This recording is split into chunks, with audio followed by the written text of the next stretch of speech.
way since we were very little.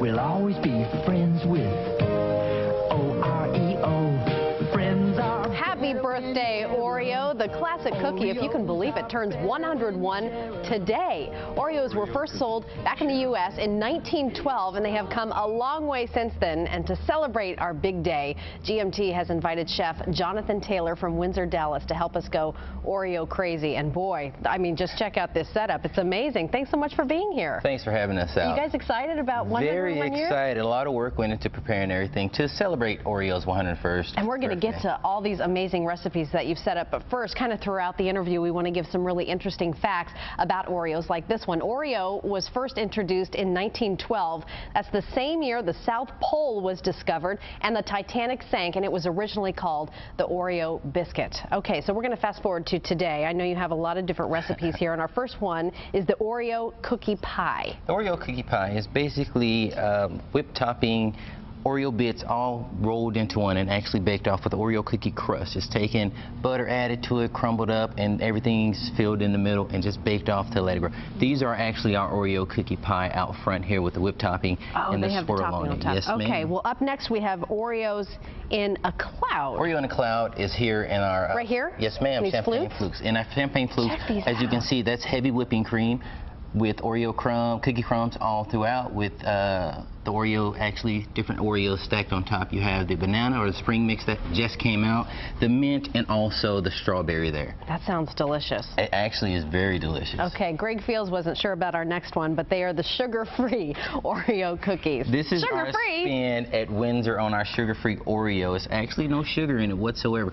But if you would bite into one, it tastes just like an Oreo, I promise you. Really? Can Please go right ahead. No sugar whatsoever? No sugar whatsoever. What do you think? I think it tastes pretty much not as good as a real thing, but it's really good for sugar-free. It's actually pretty good. It's the filling tastes almost identical. Okay, last but not least, Oreo fudge. Oreo fudge is right here. We actually have a white fudge that our bakers make, Candace and Mark at Windsor, and they actually put cookie crumbs on top of it and let it just bake off nice, and it's beautiful. It actually tastes delicious also. I love it. What can't you do with an Oreo, right? Oreos are made for everything. It is, and we have more facts. The double stuffed Oreo was introduced in 1974, the year I was born, and have about twice the normal amount of white cream filling. They're available in peanut butter, original, cool mint, or chocolate cream. I didn't know they had them in peanut butter. Peanut butter? Neither did I. You could come up with some really cool recipes that actually with sounds like a challenge for me to take on for a peanut butter Oreo something. Okay, before we get to some more fun facts, you got to take me over here. Everyone's been wanting their picture taken with this monstrosity. This is actually like an Oreo. I mean, it is just like an Oreo. And believe it or not, that took... I say we started on at 1 o'clock yesterday. I left the kitchen almost at 10 o'clock last night finishing that cookie. Okay, you already told us, but you got to tell our audience about how much this would cost someone. Around almost $1,000 because of Chef Terry and our bakers who actually made this. I only have a little time with that because the scrolling... Why $1,000? The ingredients, oh my God, you wouldn't believe how much butter's in that thing. Oh, I believe it.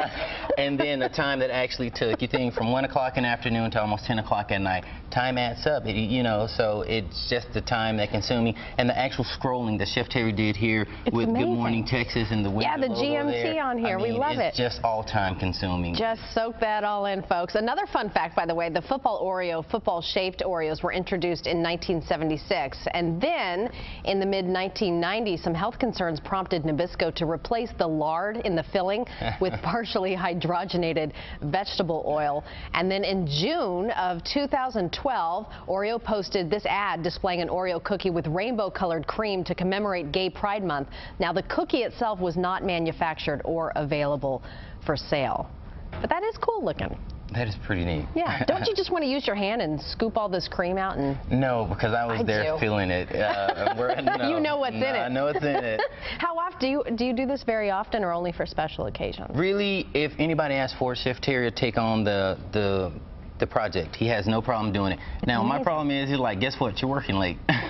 Exactly. I can see how much time and effort it takes, and who knows how many calories are in that. So out of all of this stuff, Chef, do you have a favorite?